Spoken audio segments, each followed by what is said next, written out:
네. 퍼셉트론에 대해서 세미나를 하게 된 23-1기 심대용이라고 합니다.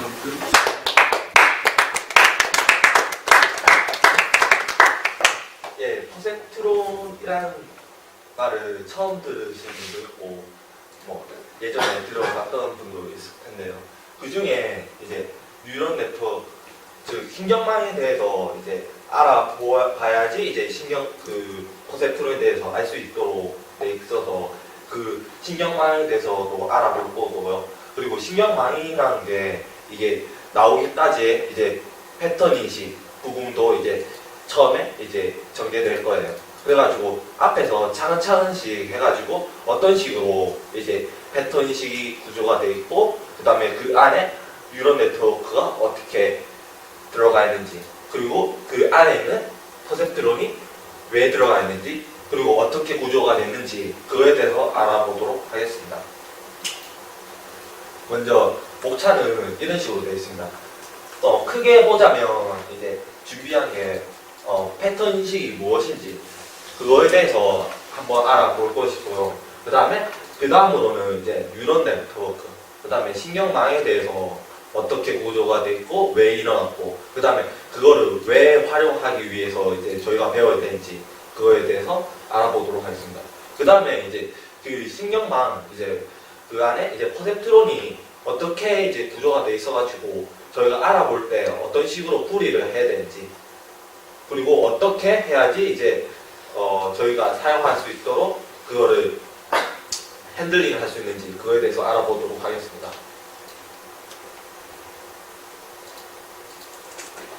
제일 처음에 패턴이나 무엇인지 이제 따로 생각해보면요. 제일 처음에 패턴이라는 걸 보면 이제 핸드폰에 이제 안드로이드 보면 패턴 잠금이 있습니다. 그렇듯이 이제 따로 패턴이라는 게 그 고유의 이제 따로 어떠한 규칙이 있어가지고 그에 대해서 사람들이 그 잠금으로 해가지고 다른 사람들은 인식 못하도록 그런 식으로 되어 있는 걸 알 수 있습니다. 그래서 만약에 그 주인만 그에 대한 패턴을 알기 때문에 그 패턴을 사용함으로써 폰을 사용할 수 있도록 되겠습니다. 그래서 패턴들이 이제 즉 특징 벡터랑 특징 공간 이런 식으로 돼 있어가지고 각 특징들에 대해서 뿌려질 수 있는데요. 그러면 필적으로 패턴 인식이라는 거는 여기 이렇게 나왔듯이 특징들에 대해서 어떻게 인식하느냐 그거에 대해서 알아보는 시간이 되겠습니다. 그래서 지금 패턴 인식이라는 게 아직까지는 이제 많은 연구가 되고 계속 앞으로도 될 분야이지만 이제 아직까지는 이제 완벽하다는 이제 알고리즘이 없습니다. 그 안에. 그래서 적절한 해결 방법을 찾아가지고 그에 대한 적절한 해결책을 제시해 주기 위해서 패턴 인식이라는 게 있습니다. 그래서 처음에 보면 이제 그 제일 아래 쪽에는 패턴 인식이라는 거를 기반으로 두고 그 위에 인공지능이라는 부분이 있습니다. 그래서 인공지능이라는 거는 실질적으로 컴퓨터가 실질적으로 사람처럼 행동하기 위해서는 입력 부분을 받아들이고 그에 대한 이게 어떤 거다 A와 B를 이제 구분할 수 있도록 해야 됩니다. 그래가지고 만약에 실질적으로 컴퓨터는 이제 사용자가 만들어 놓은 그 틀 안에서만 움직일 수 있는데 그 틀을 어떻게 잡고 그 다음에 받아들이는 부분은 어떻게 하냐에 따라서 그 인공지능 부분에 대해서 이제 지능이 높아지고 낮아지고 그 다음에 어느 부분에 활용될지 그거에 대해서 결정되게 됩니다. 그 위 단계로 가면 인지과학으로서 이제 실질적으로 이제 받아들이는 쉽게 생각하면 사람의 망막처럼 그렇게 차근차근하게 이게 정보를 입력받고 그에 대한 처리를 하게 되는 과학에 대해서 내용입니다. 그래서 패턴 인식의 디자인을 구조를 보면 이런 식으로 되어 있습니다. 이렇게 시작부터 해가지고 총 5단계로 이루어져 있습니다. 제일 처음에 시작 부분이고, 이 시작 부분의 다음으로는 이제 데이터 수집이 이루어지게 됩니다. 즉, 데이터 수집이라는 거는 쉽게 생각하면 저희가 무언가를 만들기 위해서는 데이터가 필요합니다. 저희가 이제 실질적으로 이제 뭐 밖에 나가다 보면 어떤 사람이 설문조사를 합니다. 이제 그거에 대해서 설문조사를 한 뒤에 그거를 통계를 내고 그런 값으로 이러한 거는 이런 상품은 이러한 것 때문에 이렇게 좋다. 이런 식으로 많이 상품을 어떤 방향으로 나갈지 알아내도록 하는데, 이런 것과 같이 패턴 인식이라는 것도 먼저 데이터 수집이 있어야지 그에 대한 결과가 도출되게 됩니다. 그래서 제일 처음 부분은 데이터 수집으로 쉽게 생각하면 뭐 2차원 벡터상의 값을 받아들이는지 아니면 어느 값들에 대해서 수집하다 보면 어느 정도 값이 늘어나게 됩니다. 그래서 사용자가 그 값들을 사용해가지고 그 다음 단계에 특징을 선택하게 됩니다. 특징 선택이라는 것은 각각의 값들이 있는데 사용자가 어떤 특징을 선택하냐에 따라서 그 현재 가지고 있는 데이터 중에 어떻게 분리가 되는지 그거에 대해서 이제 달라질 수가 있는데요. 어떤 특징을 선택하다 보면 좀 더 이제 분리가 잘 되는 경우, 그 다음에 안 되는 경우가 있습니다. 그 부분을 뒤에서도 이야기할 건데요. 그래서 특징을 잘 선택해야지 좋은 이제 디자인 패턴이 나올 수 있다고 볼 수 있습니다. 그 다음 단계로는 모델의 선택이 있는데, 모델 같은 경우에도 이제 특징 선택하는 것처럼 특징을 선택하고 그에 대한 결과가 있고, 그래서 어떤 적절한 특징을 선택하는데, 모델 선택에서도 그와 같이 똑같이 어떤 모델을 선택하냐에 따라서 풀이 방법이 달라지고 학습 방법이 달라집니다. 그래서 그 다음 단계의 학습 단계가 이제 그 앞에 선택된 값들과 그 다음에 모델을 가지고 학습 단계를 이루어지게 됩니다. 어떤 학습에 이제 학습 단계를 끝나게 되면 인식 단계가 되는데요. 학습 단계는 이제 컴퓨터가 저희가 주어진 데이터 가지고 그거를 한번 학습시키기.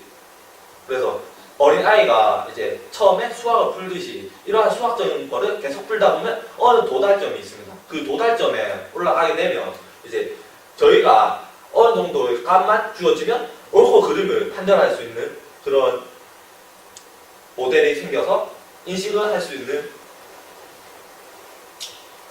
알고리즘이 생겨나게 됩니다. 그래서 전체적인 부분을 차근차근 알아볼 텐데요. 그래서 제일 처음에 실세계, 즉 우리가 이제 생활하고 있는 곳에서 측정 장치로 인해서 이 값을 받아들이게 되는데, 보통 이제 그 장치들 중에서는 먼저 센서 부분에 이제 카메라, 마이크가 대표적으로 될 수가 있습니다.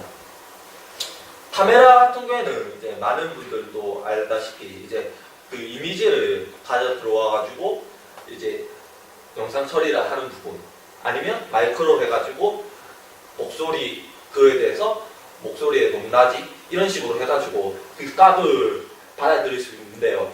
그 다음 단계인 전처리에서 이제 그에 대한 값들에 대해서 좀 더 활용도 높게 이제 사용하기 위해서 자금 제거, 그다음 특징 추출, 정교화 이런 식의 단계를 밟아 나가게 됩니다.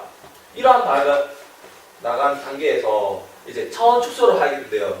그 중에 이제 특징 선택과 특징 사용 이런 식으로 해가지고 차원을 축소하게 됩니다.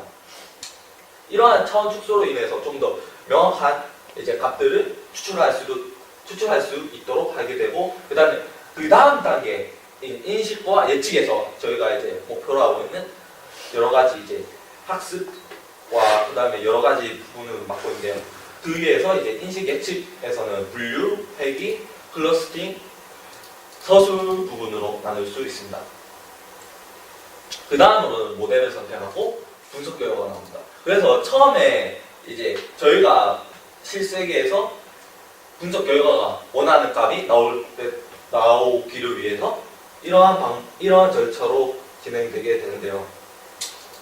먼저 제일 처음에 이제 보시면 이제 전처리 부분에서 컬러 공간 처리하는 부분이 있습니다. RGB, HSI, YCBCR 이런 부분으로 해가지고 이제 이미지에 대한 거를 이제 처리하게 되는데요.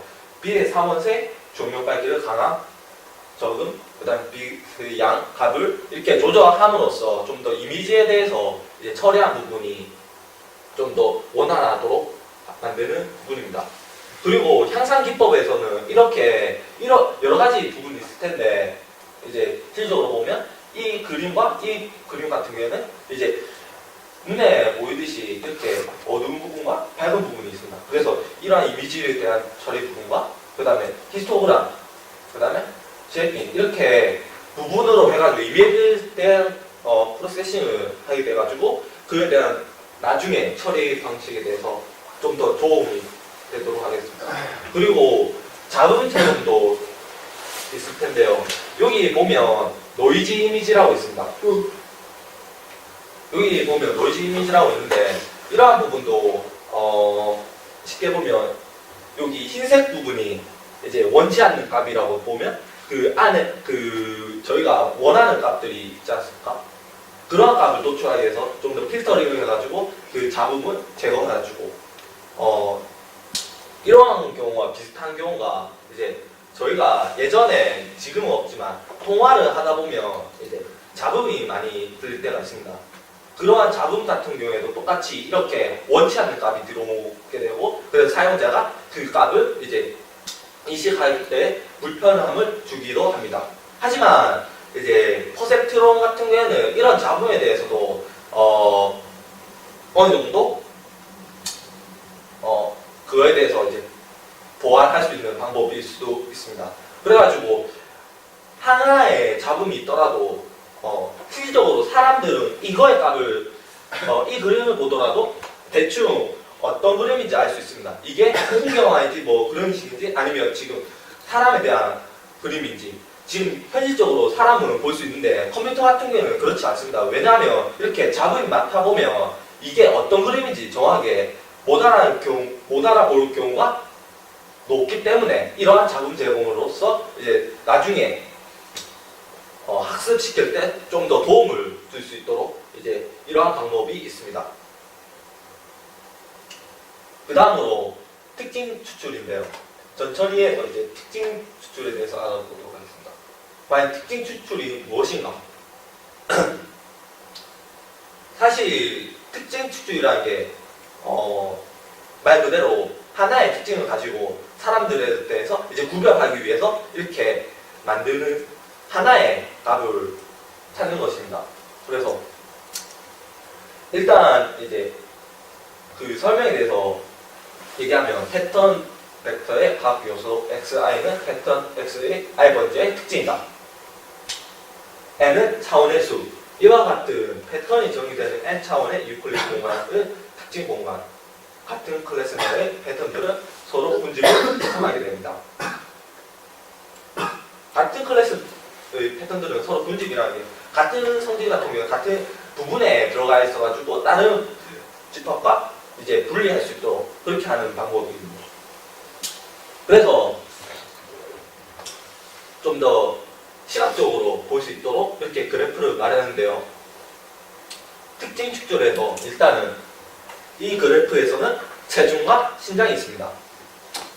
그리고 여기 노란색의 유치원 어린 부분은 여기 아래쪽 왼쪽 부분에 있습니다. 그와 달리 이제 성인 남성은 오른쪽 위쪽을 많이 차지하게 됩니다. 그 다음에 성인 여성도 남성과 비슷한 위치에 표시되어 있는 것을 볼 수 있는데요. 이런 식으로 이제 이 그래프에 대해서 분석하게 되면 2차원 벡터 패턴의 벡터가 이제 신장과 체중으로 되어 있고 그에 대해서 이렇게 세 개의 그룹이 나눠질 수 있는 걸 볼 수 있습니다. 근데 여기서를 보면 여기 노란색 이 부분 유치원 어린이 같은 경우에는 시각적으로도 확실하게 성인 남성과 여성과 분리가 될 수 있습니다. 왜냐하면 체중과 심장이 구분이 명확하기 때문에 이거는 어린이다 라고 판별할 수 있습니다. 근데 그와 달리 성인 남성과 여성 같은 경우에는 이렇게 물론 이쪽 부분을 제외하면 어느 정도 분리가 될 수가 있다고 볼 수 있지만, 만약에 이 값이 지금 10개 미만으로 돼 있는데 이게 수천 개, 수만 개가 되면 이 부분에 대해서 명확하게 분리할 수가 없기 때문에 이러한 부분은 특징 기준에서 이러한 2차원 벡터상에서 명확하게 이제 분리하기 위해서는 어느 정도의 값이 이제 노이즈가 생기게 됩니다. 그래서 어떻게 하면 어떤 특징을 잡아가지고 어떻게 하면 이제 성인 남성과 성인 여성을 이제 분리시킬 수 있는가? 그와 동시에 유치부 어린이도 분리시킬 수 있는가? 그거에 대해서 이제 특징을 잘 잡아야지 이러한 그래프상에서도 세 개의 그룹이 잘 나눠질 수 있다고 봅니다. 여기를 이제 좀 더 쉽게 보면 이렇게 세 명의 얼굴이 있습니다. 세 명의 얼굴이 있는데 어떻게 하면 이 세 명의 얼굴 중에서 각각의 얼굴로 이제 특징을 잡아가지고 어떻게 볼 수 있는가? 그에 대해서 생각해보면 짧은 머리는 최승호 군이다. 그리고 안경을 쓴 사람은 양석규 군이다. 그리고 이제 머리가 펌 돼 있는 거는 이준호 군이다. 이런 식으로 구분을 할 수 있는가? 아니면 어떠면 피부색, 밝기, 아니면 눈의 크기, 그러한 특징점을 잘 잡아야지 사람마다 사람 인식할 때도 그에 대한 인식을 좀 더 명확하게 할 수 있습니다. 그래서 남자 같은 경우와 여자 같은 얼굴을 인식했을 때 각각 어떻게 인식하는가? 그리고 나이 많으신 분과 어린 사람들, 머리 색깔이 흰색이면 어른분이다.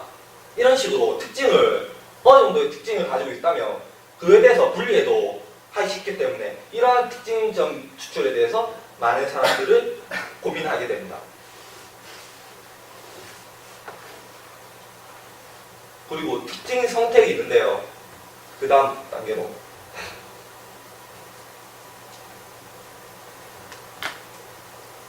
여기 특징 선택에서 이제 좋은 특징 같은 경우에는 분별이 가능한 성질,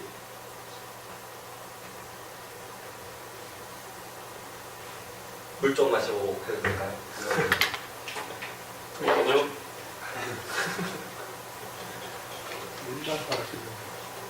음료수 아니에요? 코코폰 아닙니까?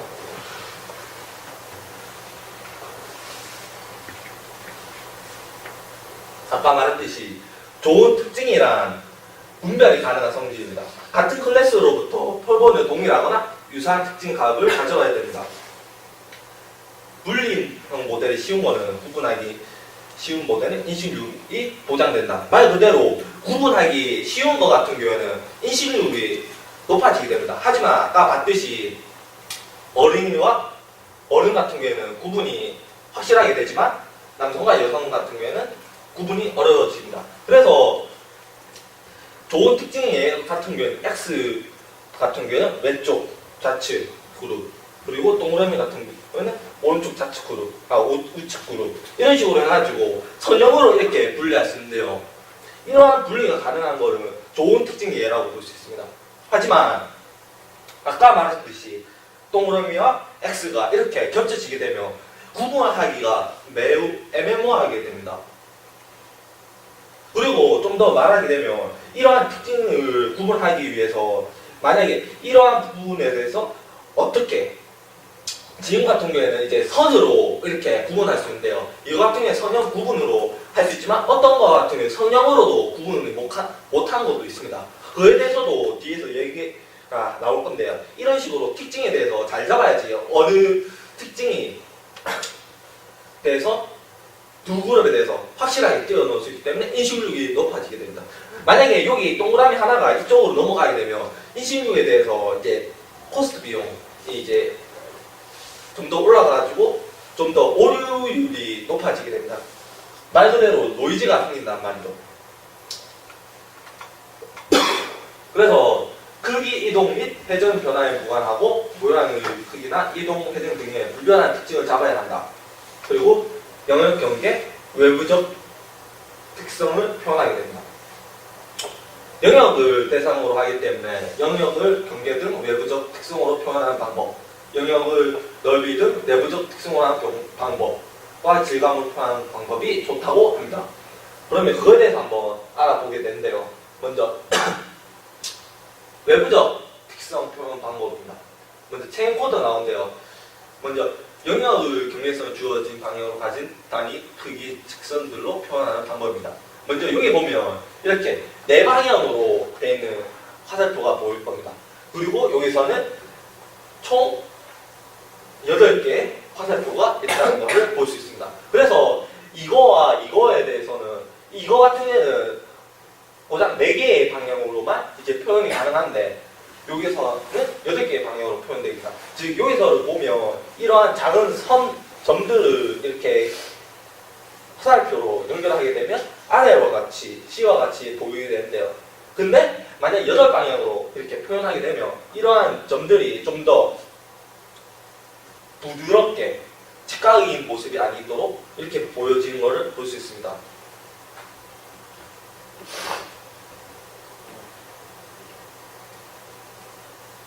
그 다음으로는 시그니처인데요. 시그니처는 2차원 상위 영역의 경계를 좀 더 쉬운 1차원 함수로 표현하는 방법입니다. 그리고 그 다음 단계는 경계 조각. 하나의 경계를 여러 부분으로 분할, 경계의 복잡성을 줄여 서술과 과정을 단순하게 합니다.